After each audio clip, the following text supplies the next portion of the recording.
Les arènes. Des constructions immenses et spectaculaires. Plus d'une cinquantaine ont été érigées en France. Chaque site incarne le génie des bâtisseurs romains. En fait, c'est comme si on avait un gros caillou. Le monument est monolithique. C'est génial. Des mégastructures bâties il y a 2000 ans et dotées de technologies très en avance sur leur temps. Chaque fois qu'on découvre quelque chose, on se dit non mais c'est pas possible, vous pouvez pas maîtriser ça à ce moment-là. Ça arrive trop tôt, c'est tellement abouti au niveau de la construction ici. En France, les mieux conservées sont celles de Nîmes et d'Arles. Deux colosses impressionnants. Une surface équivalente à 2 terrains de football. Et plus de 200 000 tonnes de pierre chacune. Quand on est tailleur de pierre et qu'on voit les arènes, c'est à couper le souffle. Je pense qu'on serait incapable de réaliser le même édifice actuellement. Plus inattendu, des arènes, il y en avait aussi au cœur de Paris, avec des dimensions records. On peut penser qu'on atteignait une trentaine de mètres de hauteur, probablement, avec des arcades. C'est extrêmement spectaculaire. Grâce à des reconstitutions inédites en 3 dimensions, nous allons découvrir comment les Romains ont conçu ces arènes géantes au 1er siècle après Jésus-Christ pour accueillir des combats féroces. Et quelles sont leurs inventions pour surprendre le public. Au début du spectacle, tout d'un coup, tout le vélum se déploie au-dessus de 24 000 spectateurs. La cage, elle, sous la piste, s'ouvrait et on avait une rampe qui permettait à l'animal d'apparaître libre. C'est ça qui est assez génial. Des édifices extrêmement complexes. Et pour la première fois en forme d'ellipse. Une révolution architecturale. Tous les édifices aujourd'hui du spectacle reprennent ce plan, cette conception. Les arènes de France. Un patrimoine exceptionnel, d'une incroyable modernité, encore aujourd'hui. Voyage technologique à la découverte du savoir-faire romain.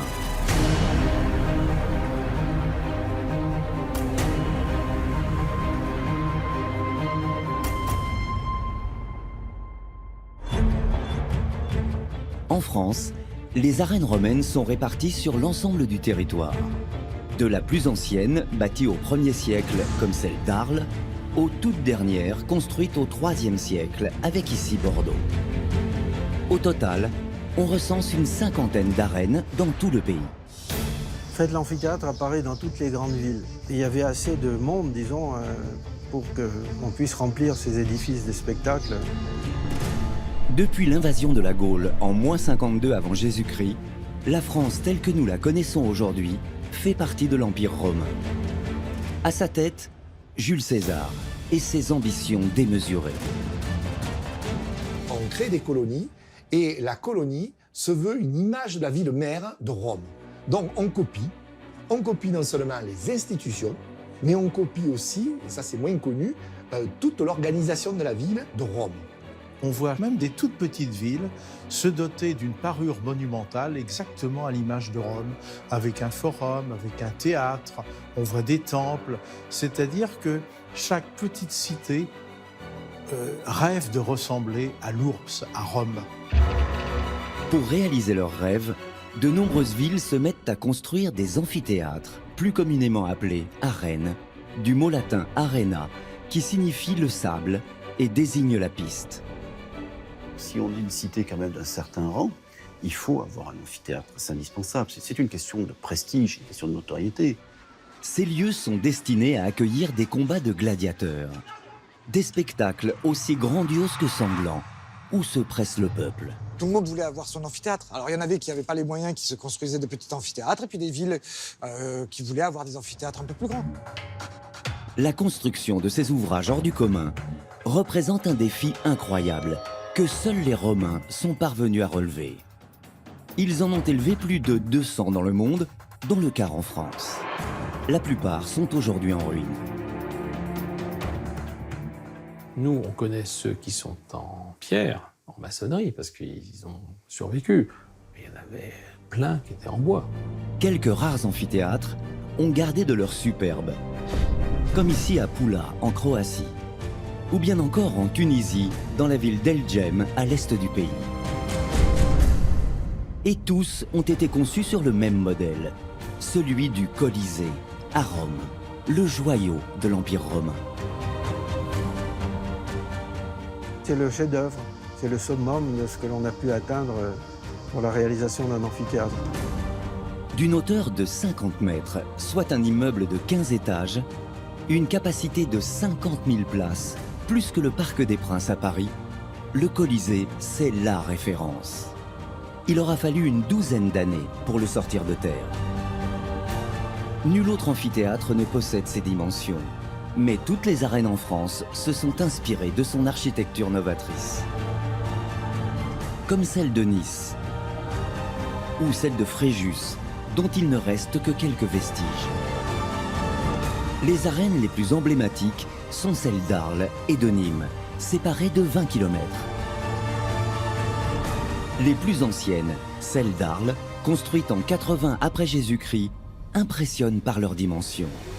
136 mètres de long et 107 mètres de large, soit 2 A380, les plus grands avions de ligne au monde mis bout à bout. Celles de Nîmes sont immenses aussi. L'édifice est aussi haut qu'un immeuble de 8 étages. Un monument en élévation de presque 2000 ans, c'est rare. Moi qui suis du monde du bâtiment, je peux vous dire c'est très rare. Les arènes, des colosses qui sont devenus les symboles du génie romain. Pour réaliser des mégastructures aussi gigantesques, les plus grandes depuis les pyramides égyptiennes, il fallait impérativement trouver des matériaux à proximité. Pour les bâtisseurs, le sud de la France constitue le terrain de jeu rêvé. On est dans une région où nous avons de la pierre et des belles carrières de pierre. On va utiliser des carrières les plus proches, et on en a partout.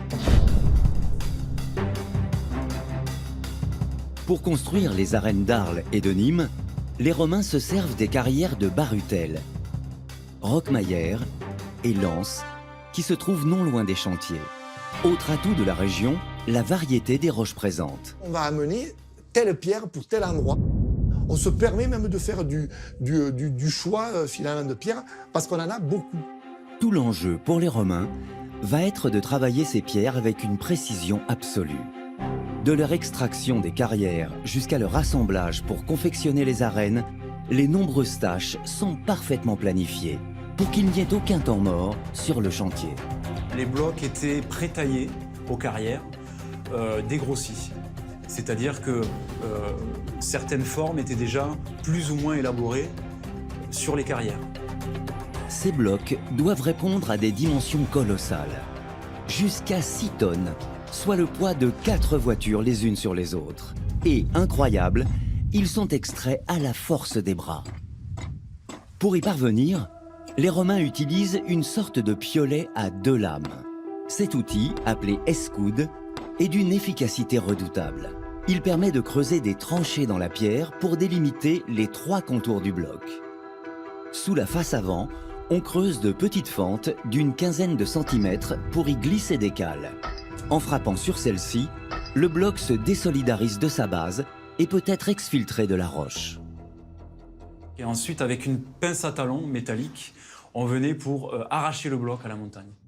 Des milliers de pierres taillées sont extraites des falaises par des hommes spécialisés dans cette fonction. Certains sculptaient, certains taillaient et ne faisaient que ça. Certains s'occupaient de l'extraction, d'autres sûrement faisaient les livraisons et permettaient de tirer les blocs. Les énormes masses de pierre sont acheminées sur des chariots durant plusieurs jours, tirés par des bêtes et des esclaves. À l'époque, pas le droit à l'erreur. Imaginez que les gens aient passé un mois à venir avec des bœufs, des chars, des transports sur la péniche. Et puis on arrive, puis on dit « Ah ben non, c'est pas la bonne pierre ». Je peux vous dire, avant qu'elle parte de la carrière, elle était vérifiée 5 fois. Les blocs sont ensuite déposés sur le chantier des arènes. À Arles, l'emplacement choisi n'est pas le plus simple pour les bâtisseurs, mais il a l'avantage d'être au cœur de la ville. C'est un terrain rocheux qui était un mont en fait, une petite colline rocheuse qui a été creusée en grande partie pour obtenir la plateforme sur laquelle on a construit l'amphithéâtre. La roche est si dure qu'il n'est pas besoin de fondation souterraine. Les arènes sont en fait un empilement de pierres. Des blocs de 6 tonnes qu'il faut placer avec une très grande minutie. Pour manipuler ces blocs, les bâtisseurs romains vont faire preuve d'innovation. Ils utilisent un système d'accroche ingénieux. Au-dessus du bloc à hisser, un trou de quelques centimètres est creusé. À l'intérieur, celui-ci est un peu plus large. Ainsi, on peut glisser une attache sur la droite, puis la même pièce sur la gauche. Il reste une dernière place pour l'attache centrale. Elle s'insère au milieu. Les 3 boucles sont solidarisées par une large vis. Le bloc dispose à présent d'un anneau pour être soulevé. C'est ce qu'on appelle le système des louves.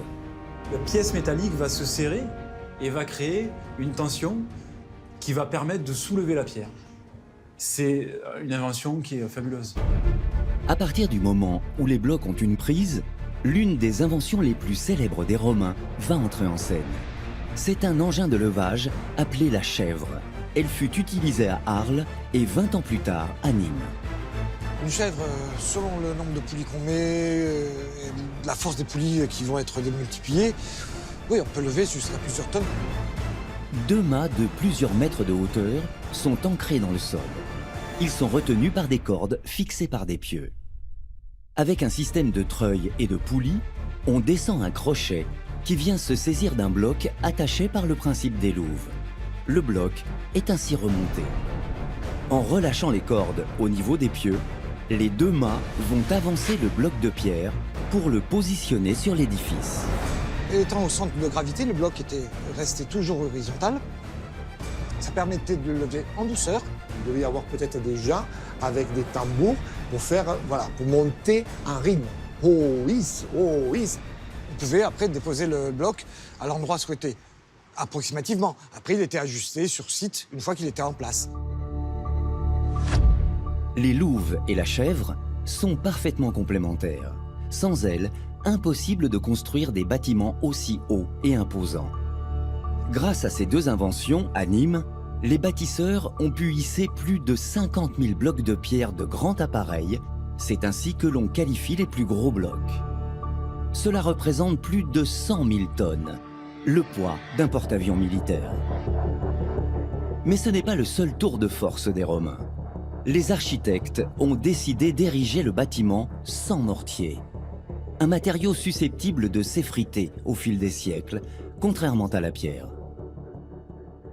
À Nîmes, ils n'ont pas dit on va faire quelque chose de très spectaculaire. On a voulu faire quelque chose de très durable. Vous voyez, on a construit des pyramides d'Égypte. On s'est dit ça c'est pour l'éternité. On pile les pierres les unes sur les autres. Le mortier apparaissant toujours comme quelque chose de fragile par rapport à la pierre massive.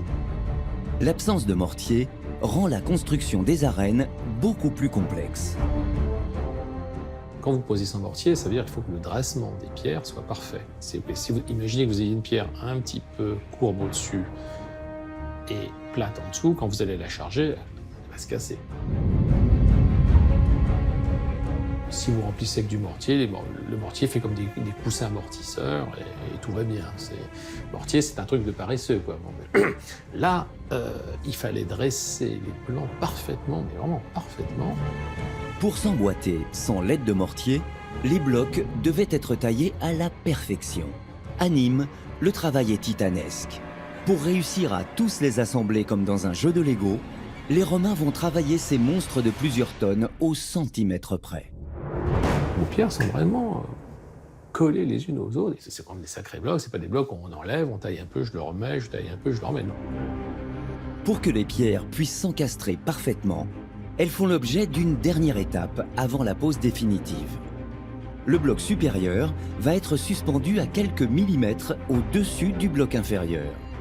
Avec un mouvement de balancier créé par l'homme, les 2 énormes blocs vont se frotter l'un à l'autre. Ce bloc-là, on le bougeait plusieurs fois, de nombreuses fois, pour user la surface entre les 2 blocs. Ce qui permettait d'avoir des faces de joint où même une feuille de papier ne pouvait pas rentrer. Grâce à ce procédé, l'adéquation entre les pierres devient parfaite. Elles vont comme se fondre les unes dans les autres. En fait, c'est comme si on avait un gros caillou. Le monument est monolithique. C'est génial. Il aura fallu une 30aine d'années pour que l'édifice voie le jour. Les arènes de Nîmes ressemblent à un colosse taillé dans la masse. Et pour s'assurer de la pérennité de sa structure, les ingénieurs romains vont concevoir une solution inédite. Pour la première fois, ils vont comme agrafer les pierres entre elles. 2 blocs de grand appareil sont posés côte à côte. Chacun dispose d'une entaille d'une douzaine de centimètres sur sa surface externe. Une pièce en bois, que l'on appelle queue d'aronde, vient alors se positionner à l'intérieur et relier les 2 blocs. On insérait de force ce bois, cette pièce de bois, entre les 2 blocs, et ça servait vraiment d'agrafe. On ne pouvait pas bouger les blocs une fois que c'était graffé. C'est une invention des Romains. C'est vraiment quelque chose qu'ils ont mis à profit sur leur chantier. Les blocs deviennent solidaires entre eux. Le principe de l'agrafe est déterminant pour la construction de l'amphithéâtre. Les blocs peuvent ainsi être empilés les uns sur les autres.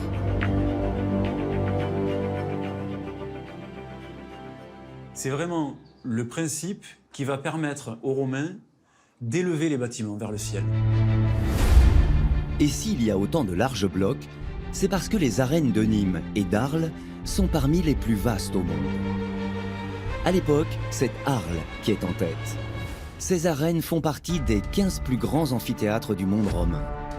Avec ses 34 gradins, elles pouvaient contenir 24 000 personnes, un record.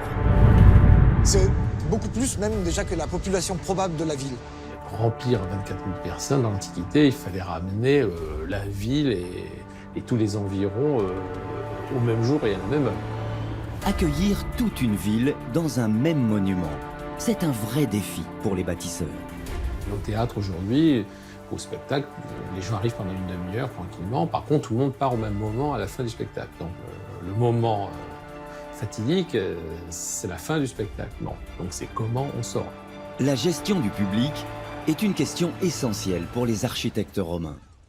Leur ambition est de rendre l'édifice accessible par un très grand nombre d'entrées, mais aussi d'imaginer de très nombreux passages et de créer de multiples ouvertures donnant sur les gradins.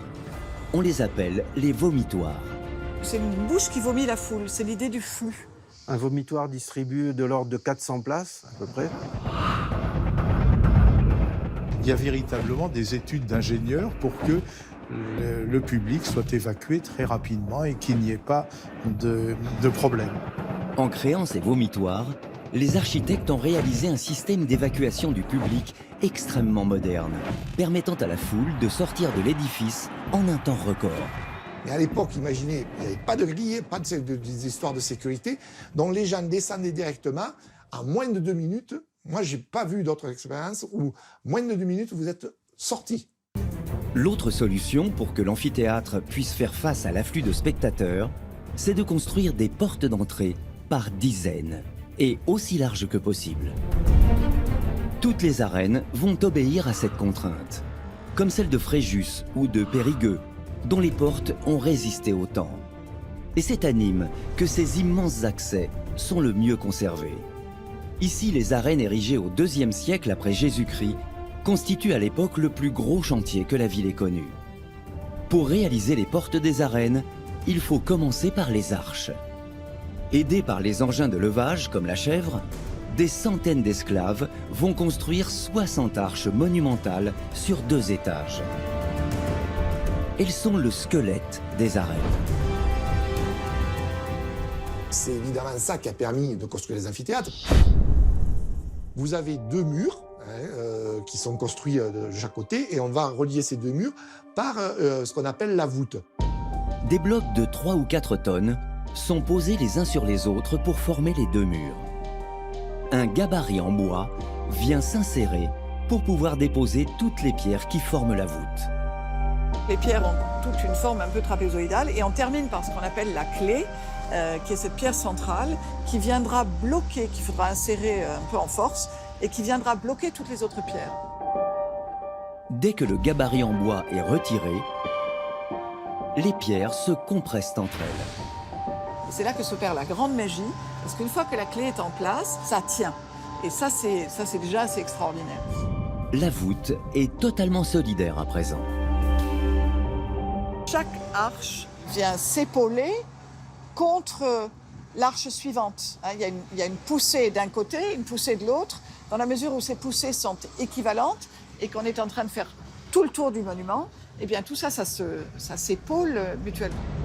Les arches ont l'avantage d'être extrêmement robustes, à tel point qu'elles peuvent soutenir les gradins et les étages supérieurs.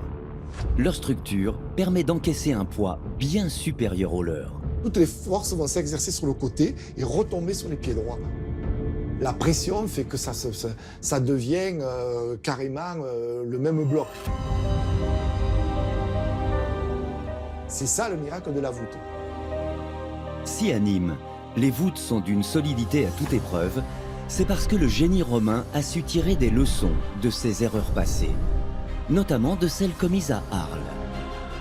Les arènes d'Arles ont été parmi les premières érigées en France au 1er siècle de notre ère.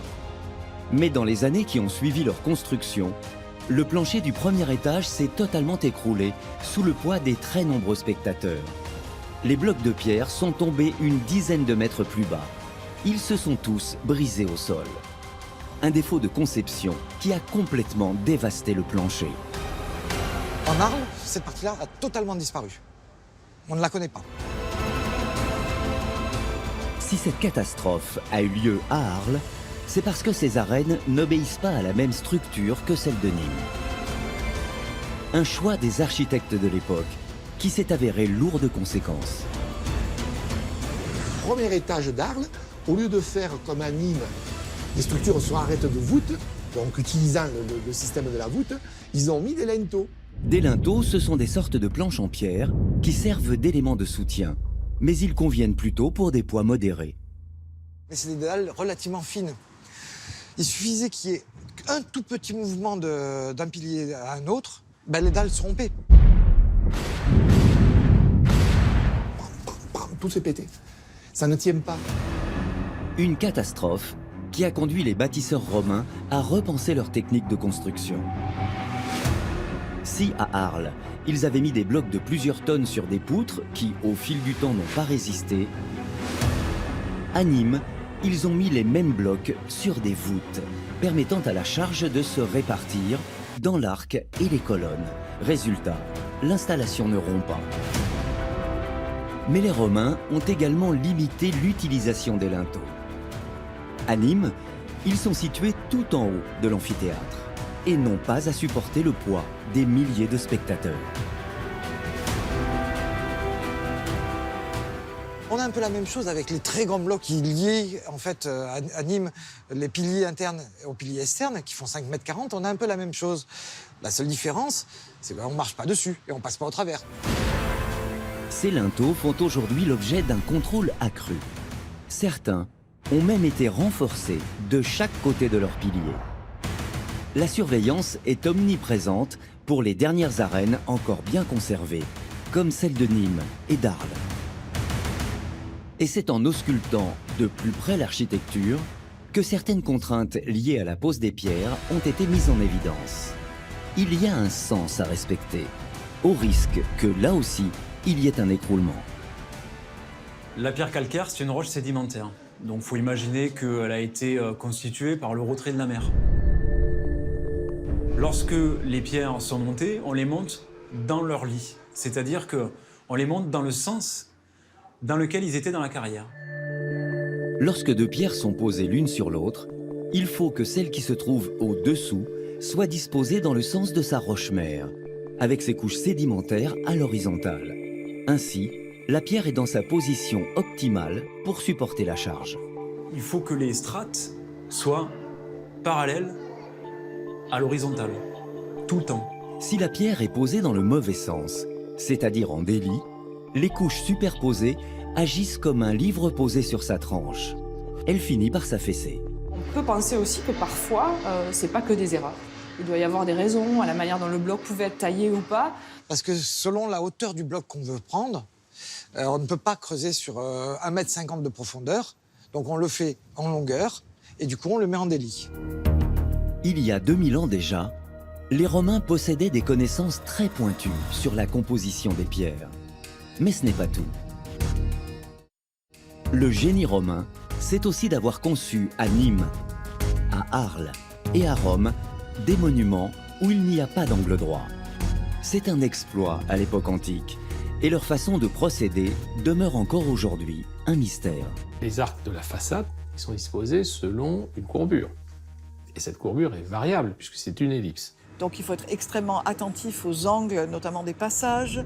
On se rend compte que les angles varient chaque fois, alors que sur un cercle, ça aurait été plus facile. Ici, c'est plus compliqué, ça nécessite beaucoup plus de surveillance et certainement un coût beaucoup plus important.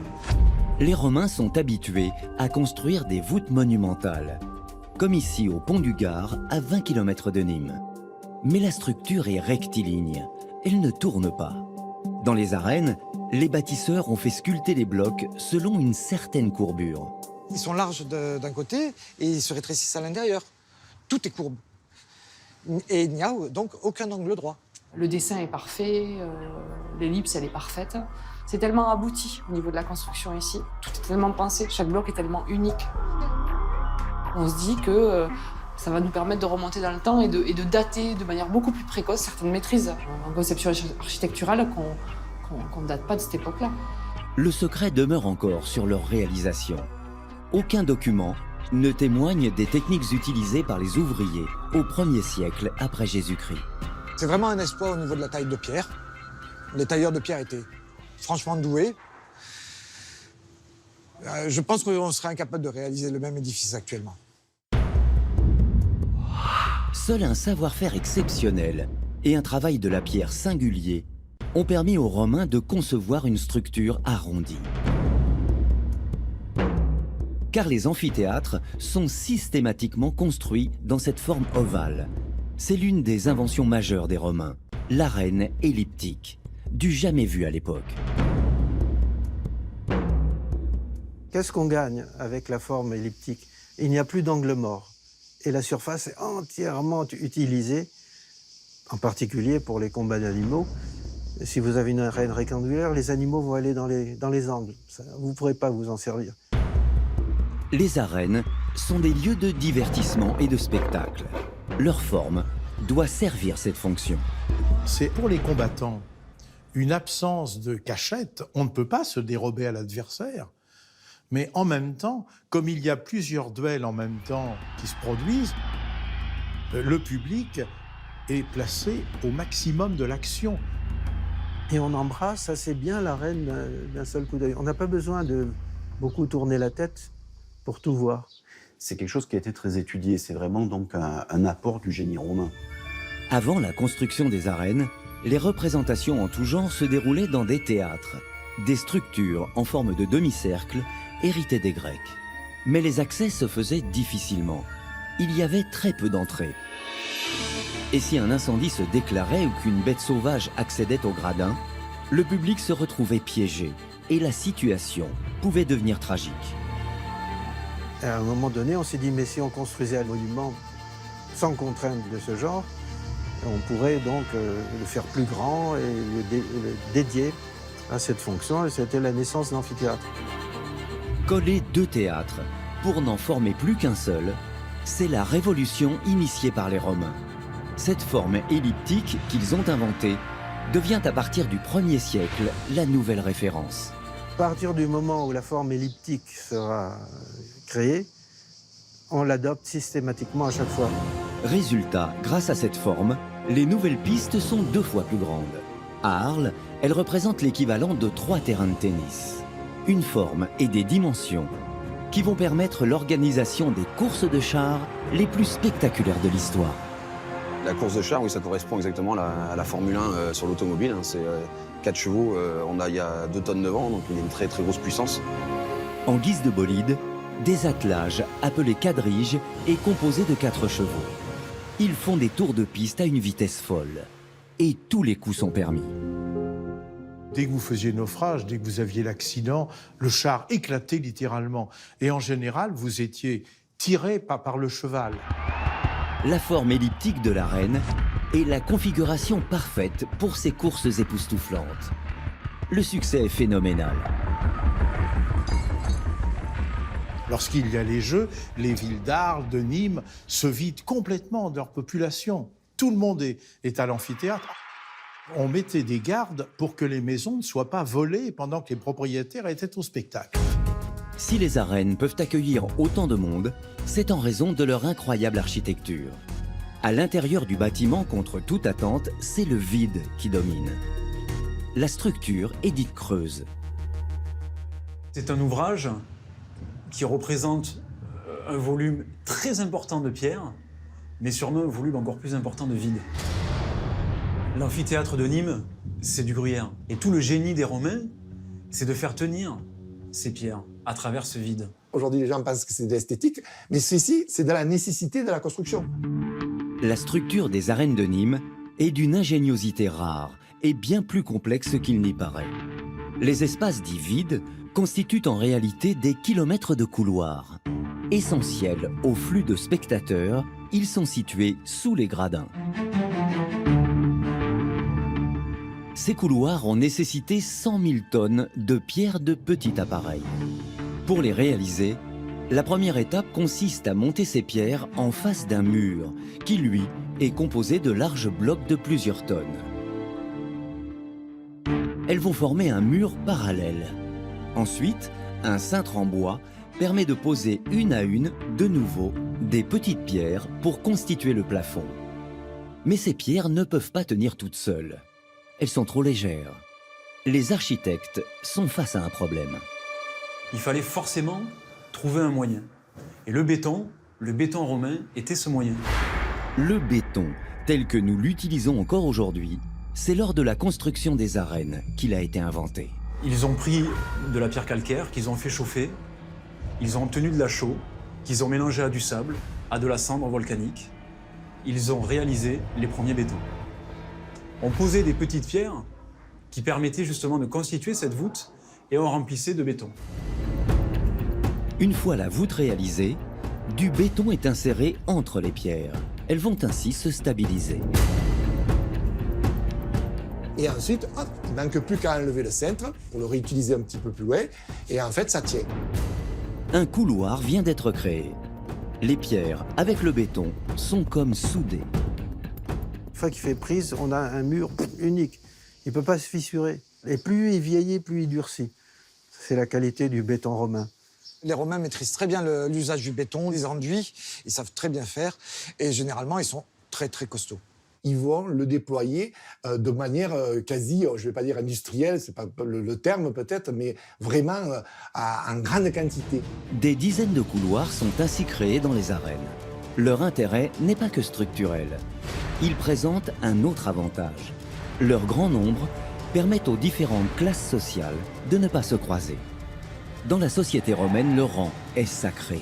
Les riches ne se mêlent pas aux pauvres. Il y a un système de circulation qui est fait de telle manière que, par exemple, ceux qui allaient s'asseoir tout en bas eh bien, avaient un passage qui leur était réservé, de part et d'autre des escaliers qui desservent les zones supérieures. Et donc, il y a un système comme ça qui sépare les gens. Donc, on se mélange à peine et surtout, on ne se côtoie pas. Pour que les différentes catégories sociales ne se mélangent pas, les ancêtres des tickets d'entrée sont distribués aux portes de l'amphithéâtre. On a des petites tablettes qui permettent justement de déterminer dans quel rang, dans quelle arcade, dans quel vomitorium on doit rentrer. La répartition des places dans l'amphithéâtre, c'est vraiment l'image de l'inégalité sociale à Rome et dans les provinces, en Gaule également. À Arles, comme à Nîmes, les 24 000 spectateurs qui vont assister aux chasses d'animaux et aux joutes de gladiateurs sont donc placés selon leur rang social. C'est une image inversée de la société. C'est-à-dire que plus on est haut dans la société, plus on est bas dans les gradins, et inversement. On a au premier rang les sénateurs, les vestales également, les femmes vestales, qui se sont vouées à la chasteté. À l'étage supérieur, les chevaliers, ceux qui disposent d'une fortune conséquente, mais aussi des invités de prestige des cités environnantes, de riches commerçants venus faire des affaires ou briguer des responsabilités au sommet de l'État. Il fallait à la fois voir pour les spectateurs et être vu pour les hommes, disons, politiques du moment. Au fur et à mesure que l'on monte, eh bien, on arrive dans ce qu'on appelle le poulailler, c'est-à-dire là où sont les femmes, les prostituées, les esclaves, les gens de peu en quelque sorte. Si le rang social a son importance dans les gradins, les architectes romains ont aussi eu pour ambition d'offrir à chaque spectateur une visibilité optimale. Seule la conception d'une arène pouvait permettre de relever un tel défi. Il y a une qualité incroyable, c'est la pente des gradins. Les gradins sont très hauts, donc tout le monde voit. On est un adulte devant un enfant, voilà, tout le monde voit parfaitement bien, on n'a pas d'angle mort. Et cette verticalité des gradins nous donne aussi une proximité. C'est-à-dire on monte en hauteur, mais en fait on n'est pas si loin que ça de l'action. Mais que l'on soit tout en haut des gradins ou au premier rang, il y a une constante. Les spectateurs sont à l'étroit. La place de chaque individu, c'est 40 cm. Aujourd'hui, les compagnies aériennes low cost offrent plus de sièges. Donc c'est dire combien on est serré. Pour mettre vos genoux, 70 cm. Ce qui fait qu'on est littéralement serré. Et cette promiscuité sert profondément à l'ambiance, parce qu'on forme un tout en quelque sorte. Peu importe d'être serré, tous veulent assister aux Jeux romains. Des courses de chars, des joutes de gladiateurs et des affrontements d'animaux exotiques. Les arènes sont le théâtre des combats les plus cruels, les plus violents de l'histoire. Des spectacles gratuits et financés par les personnes les mieux loties de la société, dans un but bien précis. Il y a un phénomène dans l'Antiquité qu'on nomme d'un nom un peu savant, l'évergétisme, qui veut dire tout simplement que les notables offrent à leurs concitoyens des jeux, des monuments. Celui qui donne des jeux, généralement, il y a un intérêt. Il va donner des jeux, il va se ruiner, souvent pour se faire élire. Une journée classique des Jeux romains est totalement codifiée. Cela commence toujours par les venationes. Ce sont des chasses d'animaux sauvages.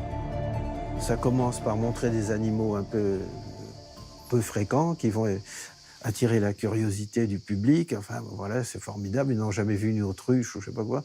Voilà, des autruches qui se baladent. Ensuite, on va faire combattre les animaux entre eux. Ils vont dans la bizarreté, hein, c'est-à-dire on va mettre une girafe avec un ours, hein, qui ne sont pas censés dans la nature se rencontrer ni rien, mais tout ça pour exalter le spectateur. Pour les combats aussi, les organisateurs n'hésitent pas à provoquer des attaques contre nature. Si vous prenez, je sais pas, un taureau sauvage, vous l'enchaînez à un sanglier de belle taille, ça va vous faire du spectacle. On ne se préoccupe pas franchement de la souffrance animale, c'est pas vraiment un truc qui empêche les Romains de dormir. La dernière phase, c'est de chasser les bêtes qui ont survécu et les fauves toujours présents sur la piste. On fait appel à des venatores, des chasseurs. Les venatores qui vont cette fois-ci tirer à l'arc. Il faut qu'ils soient courageux, qu'ils soient habiles, qu'ils soient performants pour être appréciés. Ça coûtait des fortunes. Chaque fois qu'on oxy un fauve, ça coûte plus cher qu'une Ferrari. Hein. Ça a été le premier massacre massif d'animaux dont, évidemment, à l'époque, on ne se préoccupait guère. Et pour augmenter l'intensité de ces Jeux romains, les ingénieurs ont été sollicités pour rendre la mise en scène encore plus spectaculaire. Plutôt que de faire apparaître les animaux sauvages par des portes traditionnelles, les lions et autres tigres vont faire irruption au cœur même de la plupart des arènes romaines, notamment à Nîmes. Nous avons ici dans l'amphithéâtre ce qu'on appelle un toril, un endroit où on met les taureaux. Quand on ouvre les portes du toril, même si la distance est assez importante, finalement, le taureau arrive en 10 secondes, il est sur la piste, donc ça va. Mais on a beaucoup plus de difficultés à imaginer, par exemple, un ours, le temps qu'il mettrait. Voilà, c'est un peu compliqué. Pour créer la sensation, les Romains ont creusé un dédale de couloirs juste au-dessous de la piste. De vrais tunnels, invisibles pour le public nîmois, assis dans les gradins. Des planches de bois recouvertes de sable empêchaient quiconque de deviner ce qui se tramait au-dessous. Ce sont en fait les souterrains de l'amphithéâtre, les coulisses de l'amphithéâtre. Ces coulisses souterraines furent découvertes par des ouvriers à leur grand étonnement lors de la première restauration des arènes de Nîmes au XIXe siècle. Les grandes galeries principales axiales sont larges parce qu'on va circuler là avec des cages qu'on fait rouler, qu'on pousse et qu'on fait rouler. Donc. Cette structure en sous-sol, appelée la salle cruciforme, est indispensable pour la mise en scène des spectacles. Les animaux devaient pouvoir monter, apparaître assez rapidement sur la piste. Un dispositif ingénieux est alors créé. Le fauve est transporté dans une cage depuis l'extérieur de l'amphithéâtre jusqu'au sous-sol des arènes, où une rampe d'accès est installée sur des poutres. Une trappe s'ouvre au milieu de la piste, libérant le fauve. C'est ça qui est assez génial, c'est qu'on ne voit pas la cage quand l'animal surgit sur la piste.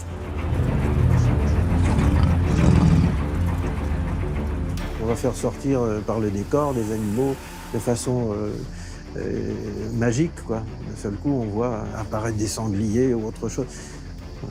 C'est une mise en scène. Sur la piste, il faut imaginer qu'on mettait des arbres, ça faisait comme un buisson, et donc on faisait monter la cage au milieu du buisson, et la bête pouvait sortir à ce moment-là. Larges de plusieurs mètres, les couloirs souterrains sont le théâtre d'un va-et-vient continu de cages, d'animaux exotiques, de chasseurs et de gladiateurs. Il fallait un espace pour stocker les décors, les armements peut-être pour des gladiateurs, les pièces d'équipement, tout ce qui était nécessaire en fait au bon fonctionnement des jeux. Ça permettait aussi de récupérer les cadavres et des choses comme ça. Comme le spectacle est mis en scène, des ordres sont donnés par un coordonnateur depuis le haut. Il faut donc qu'on donne des ordres pour faire sortir les cages. Donc il y a tout un petit personnel qui fonctionne dans le sous-sol, une véritable petite armée encadrée, hein, avec des ordres en cascade pour que ça marche. Mais ce qui intrigue le plus les archéologues lors de la découverte de la salle cruciforme, ce sont les voies d'accès de part et d'autre. Elles ont été bouchées. Les jeux se développant au cours du second siècle, ils ont eu besoin de plus en plus d'espace. Donc ils ont creusé la piste. C'est un véritable gruyère dessous en fait. Ils ont creusé la piste dans tous les sens pour créer de nouvelles pièces, de nouvelles coulisses. Jusqu'au moment où ils ont été un peu trop loin, les Romains. À force de vouloir étendre les coulisses pour proposer des mises en scène toujours plus étonnantes, les architectes se sont retrouvés confrontés à une difficulté de taille.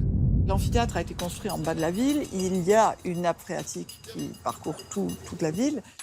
Située à 6 mètres de profondeur sous les arènes de Nîmes, la salle cruciforme a littéralement été inondée, empêchant son utilisation. La décision fut prise de condamner la salle, ce qui n'a pas empêché les combats de se poursuivre au fil des années.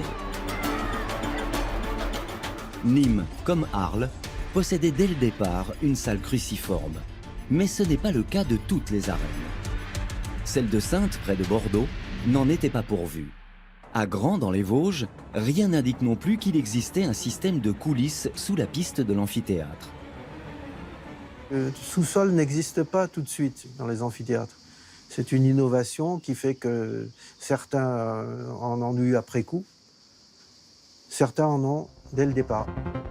À Arles, la salle cruciforme n'est plus visible. Elle a en grande partie disparu. Le sol de l'amphithéâtre d'Arles actuel, en fait, c'est le sol du sous-sol de l'époque. C'est pour ça qu'on a un grand espace entre les premiers gravés en pierre et la piste actuelle. De nombreux couloirs souterrains avaient été conçus pour abriter les coulisses et surtout une machinerie incroyable pour l'époque. Grâce à un système de cordes et de poulies installés dans la salle cruciforme, les gladiateurs pouvaient arriver directement au milieu de la piste. Ce dispositif est l'ancêtre de l'ascenseur. Il permettait ainsi aux gladiateurs de faire une entrée triomphale, car c'étaient eux les stars des jeux. Il faut comparer les gladiateurs de l'époque à des Zidane de maintenant. C'est un spécialiste du combat, c'est un sportif de très haut niveau, c'est quelqu'un qui s'entraîne des mois et des mois avant de pouvoir produire quelque chose d'intéressant sur la piste. Il y a effectivement une attention qui est certainement portée à la technique du combat, à la qualité du combat. Il y avait un intérêt pour ça aussi. Ce n'était pas juste un massacre. Au 1er et 2e siècle, il n'y a plus de guerre. Les soldats romains ont remporté toutes les batailles. C'est pourquoi les gladiateurs sont les vedettes de l'époque. Il n'y a plus qu'eux qui mettent leur vie en danger. la population les admire. C'était comme un substitut à la guerre, c'est-à-dire qu'on retrouvait des valeurs qui étaient importantes pour ces populations-là, qui tournaient autour de force, courage, stratégie, etc. etc. Et je crois que c'était ça qui était très important. Pour être sûr de pouvoir acclamer les gladiateurs, il fallait patienter de longues heures, car les combats avaient toujours lieu l'après-midi. Alors, pour protéger les nombreux spectateurs des rayons du soleil, les architectes romains vont inventer le premier système de toit ouvrant. C'est le vélum, un impressionnant mécanisme de voile permettant de couvrir l'ensemble des gradins.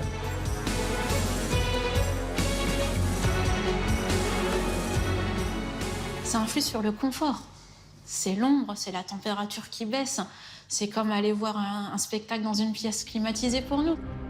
Le vélum, c'est l'invention la plus spectaculaire pour les spectateurs. L'un des dispositifs les plus perfectionnés mis au point par les Romains. Ils en agrémentaient la plupart de leurs arènes. Dès 80 avant Jésus-Christ, le théâtre de Pompéi en était doté. Puis plus tard, le Colisée. Tous ces vélums, sans exception, ont disparu. Mais de nombreux indices, notamment dans le sud de la France, attestent de leur présence à l'époque romaine. On a une inscription à Nîmes où un généreux donateur, on appelle ça les vergésies, c'est-à-dire la bienfaisance publique, a mis sur sa stèle « J'ai remplacé le vélum ». Donc j'ai offert un nouveau vélum. Il y a 2000 ans, le vélum permettait d'abriter le public du soleil au moyen de grandes toiles se déployant au-dessus des gradins. On a l'impression que c'est un gros rond. En fait, c'est impossible. Parce que le vélum, par exemple, si on prend le cas de Nîmes, c'est à peu près 15 000 m² de toile. Donc ça ne peut pas être en un tenant. 15 000 m², l'équivalent de 2 terrains de football. Les toiles font 2,50 m de large sur 50 mètres de long. Il y en a exactement 120. Elles sont tenues par d'immenses poteaux. En haut de la structure, on avait des mâts en bois qui pouvaient atteindre jusqu'à 10 mètres. Donc on ajoute encore 10 mètres au-dessus de la structure. Ces mâts sont solidement ancrés dans la pierre par le biais de ces ouvertures. Au sommet de l'amphithéâtre, on a des pierres saillantes, des consoles, on appelle ça des consoles, avec un trou rond au milieu. Nîmes, c'est extraordinaire, parce que Nîmes, c'est vraiment un amphithéâtre où on a quasiment toutes les consoles de conserver sur la périphérie supérieure de la façade. La pierre avait un trou un peu plus large forcément que le mât, mais ce mât, il ne fallait pas qu'il bouge comme ça, donc il était scellé par un collier en pierre. On a 120 consoles, ça veut dire 120 mâts. Au sommet de chaque mât, une corde est accrochée. Elles rejoignent toutes un anneau central en métal et de forme ovale. Il est positionné au-dessus de l'arène à 25 mètres de hauteur.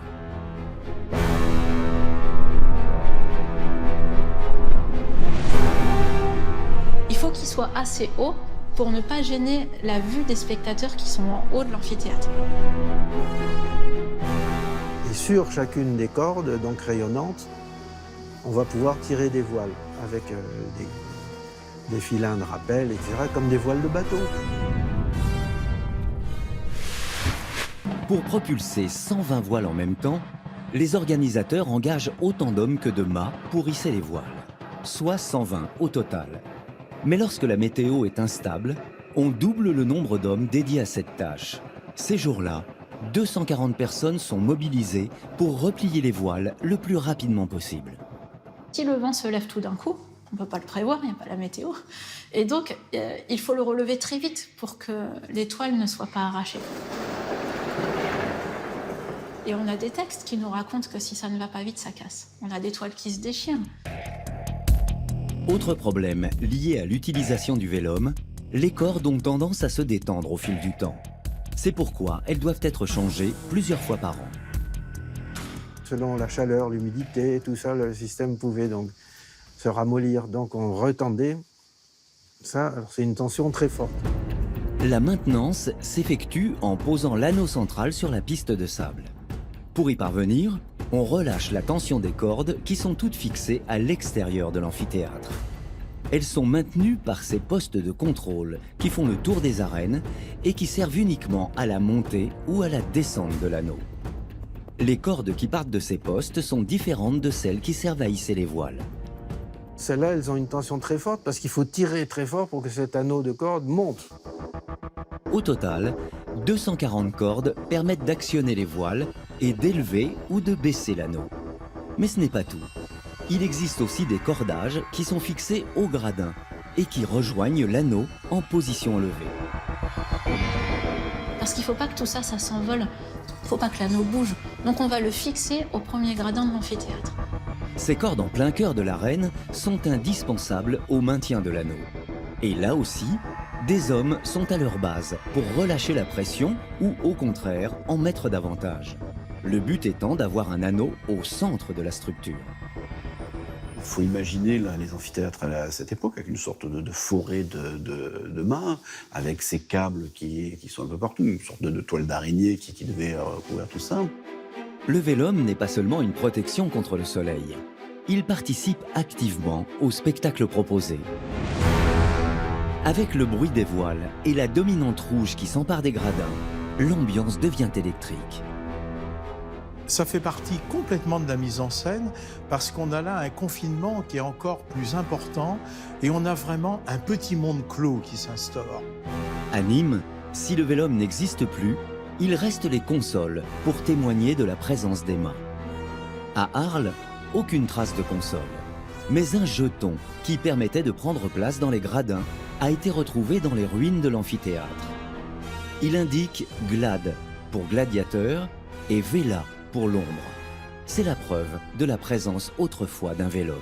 Ça veut dire que la personne qui a eu ce jeton savait que sa place était à l'ombre du vélum. Le confort du spectateur a fait l'objet de toutes les attentions. Mais il est un facteur contre lequel les ingénieurs ne peuvent pas lutter, c'est la pluie. L'eau est l'ennemi numéro 1 des arènes, car la forme du monument en fait un vrai réceptacle d'eau de pluie. C'est un énorme parapluie inversé, si vous voulez, un amphithéâtre. Ça ramasse une quantité d'eau fantastique. Donc on est obligé d'évacuer l'eau, puisque c'est vraiment extraordinaire comme entonnoir. Le problème est d'autant plus grave que Nîmes et Arles sont dans une région très particulière. On relève ici autant de précipitations à l'automne que la ville de Paris en connaît durant toute une année. Il faut impérativement trouver une parade. Et les Romains sont de vrais experts en la matière. Quand les Romains construisent une ville qui partent de rien, ils font les choses bien. Ils viabilisent la ville. Donc ils créent d'abord les égouts, tout un système d'égouts. Un système qu'il va falloir aussi étendre aux arènes. Pour recueillir l'eau de pluie, les Romains ont l'idée de percer des trous au sein même des gradins. Cette eau va s'écouler dans un fabuleux dédale de galeries qui va l'acheminer sous les arènes. Cette canalisation qui captait toute l'eau de ces gradins, c'est la canalisation principale du système. C'est le ventre quoi, de l'amphithéâtre. C'est-à-dire que c'est là que vraiment toute cette eau va arriver. Les égouts de l'amphithéâtre de Nîmes sont disposés de façon circulaire sur l'ensemble de la structure. 3 conduites d'évacuation recueillent les pluies, ainsi qu'une 4e conduite plus petite à l'extérieur de l'enceinte.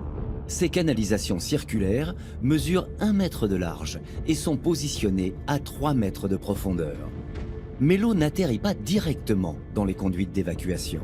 Cette eau, elle était arrêtée par des petits bassins. 24 bassins sont positionnés autour des arènes. Il en existe de 2 sortes. Des bassins qui carrément gardaient l'eau et d'autres bassins qui la gardaient mais qui avaient un trop-plein, c'est-à-dire que jusqu'à une certaine quantité, puis après, au-delà, on la laissait couler dans la grande canalisation centrale pour l'évacuer. Toutes les conduites sont reliées entre elles par 2 canalisations qui rejettent toutes les eaux à l'extérieur du bâtiment. Un système hydraulique extrêmement performant que l'on retrouve systématiquement sous les arènes romaines.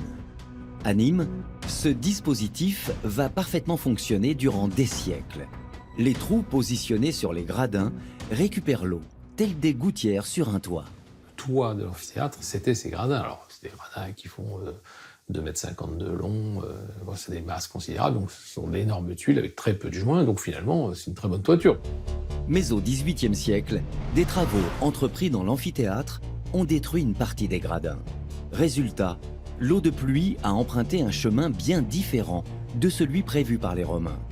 Et ce n'est pas sans conséquence. L'eau peut s'infiltrer et effectivement peut stagner dans certains cas.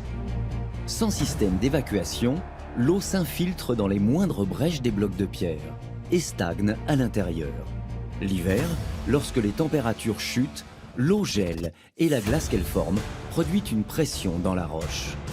Au fil du temps, les pierres se dégradent, ce qui peut provoquer à terme un écroulement de l'amphithéâtre.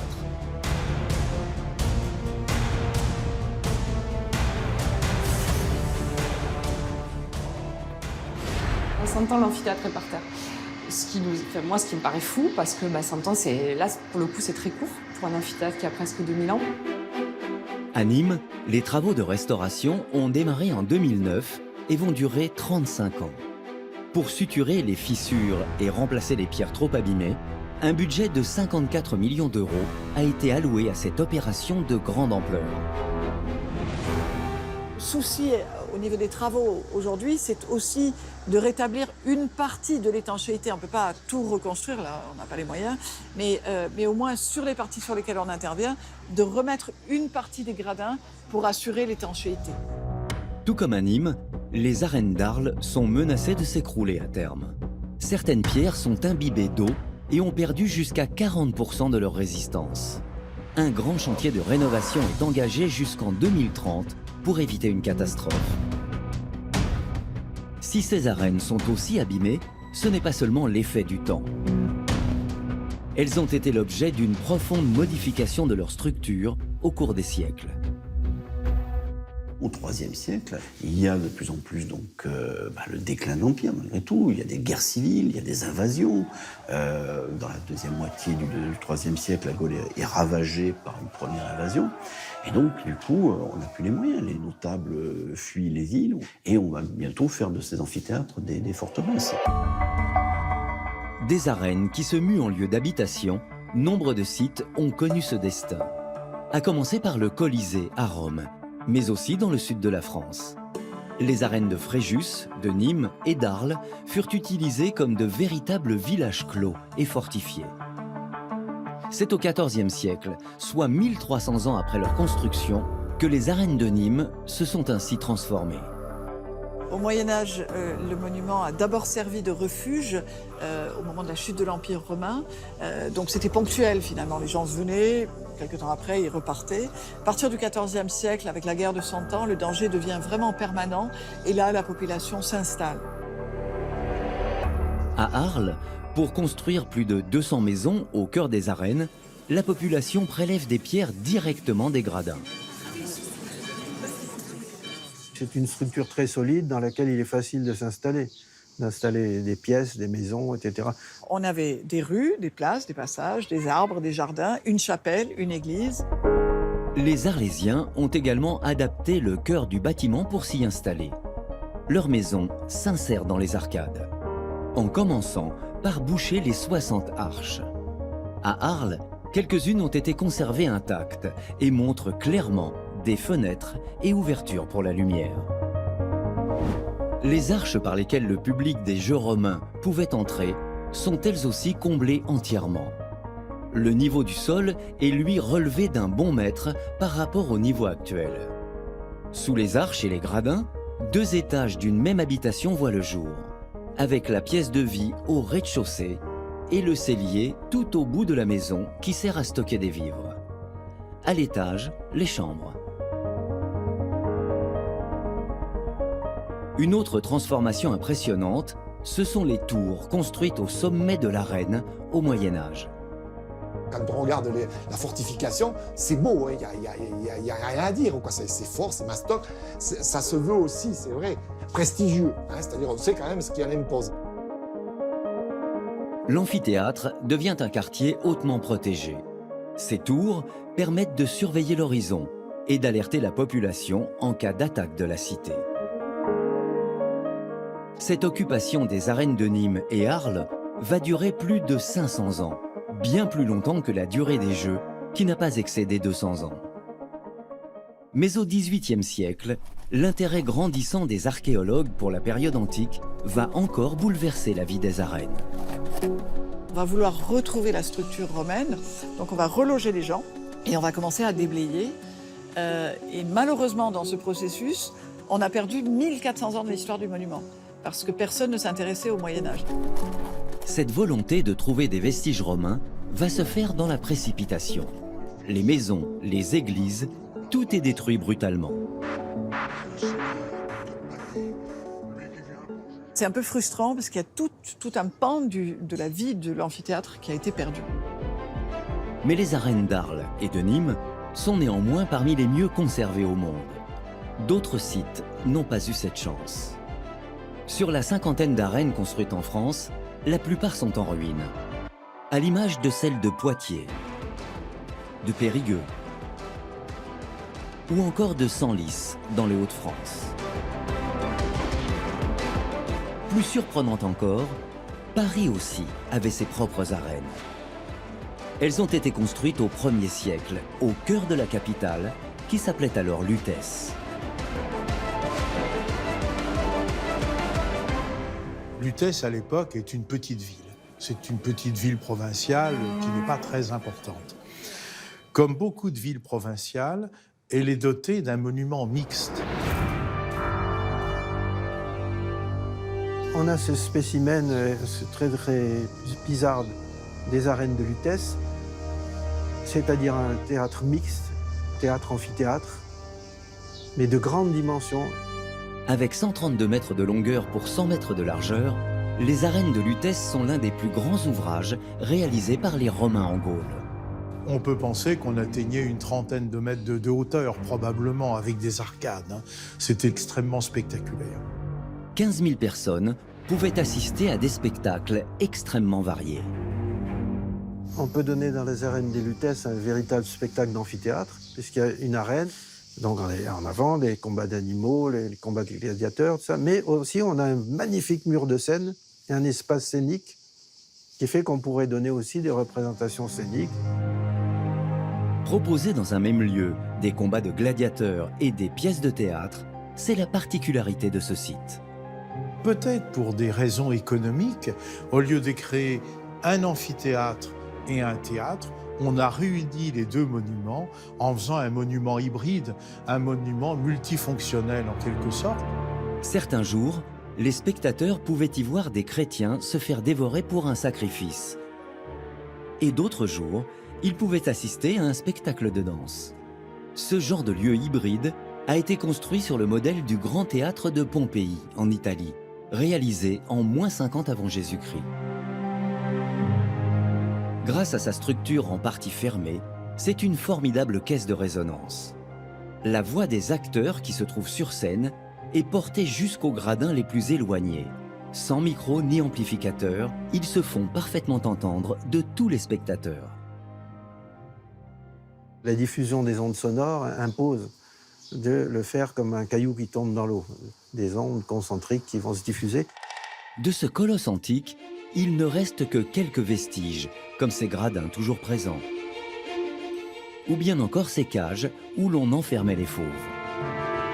Mais tout a failli entièrement disparaître au XIXe siècle, lorsque le baron Haussmann démarre ses grands travaux.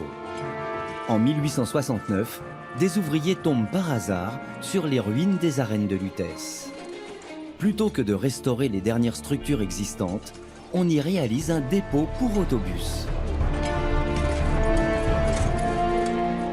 Il aura fallu l'intervention du célèbre écrivain Victor Hugo pour éveiller les consciences.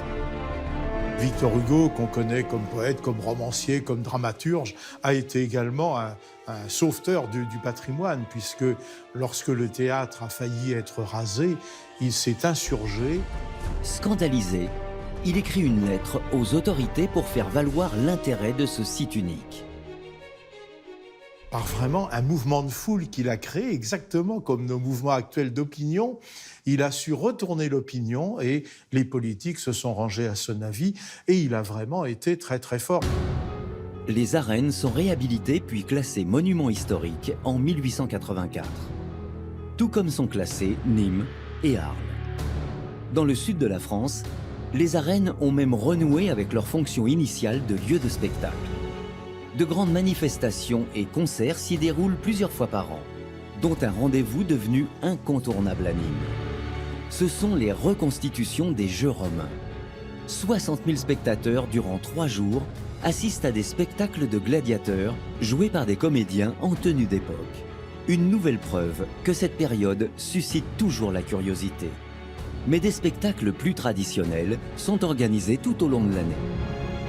Nous avons fait 3 Coupes Davis, nous avons fait des patinoires, des grands opéras dans les années 80, beaucoup de concerts. En fait, il se plie à pas mal de manifestations. Les arènes. Une structure et une forme tellement ingénieuses encore aujourd'hui pour accueillir du public qu'elles ont servi de modèle pour l'architecture des plus grands stades de football. Ils utilisent le même dispositif d'accès aux gradins et le même agencement de tribunes qui font le tour du terrain. Tous les édifices aujourd'hui de spectacle, que ce soit pour les Jeux Olympiques et autres, reprennent ce plan, cette conception. Le système de dégagement est similaire à celui des Romains. Donc déjà, ils étaient très avant-gardistes quant à la circulation et l'évacuation des gens. Les grands stades contemporains ont repris les principes de base, mais ont poussé certains curseurs trop loin. Dans les stades aujourd'hui, qu'est-ce qui se passe? On a des grands écrans qui viennent apporter aux spectateurs ce qu'ils ne voient pas forcément sur la piste. Donc je crois qu'on a dépassé cette capacité-là et ce qui fait qu'on a perdu peut-être un peu en immédiateté, en proximité, ce qu'on pouvait avoir ici. 2000 ans après leur construction, les arènes sont redevenues un lieu de vie et de communion pour les Nîmois et les Arlésiens. Elles sont les pierres angulaires des cités, des mégastructures aussi imposantes qu'en avance sur leur temps. Synonymes de révolution architecturale, elles ont non seulement marqué leur époque, mais aussi inspiré les suivantes. Encore aujourd'hui, elles demeurent une référence absolue. Un modèle jusqu'ici jamais égalé.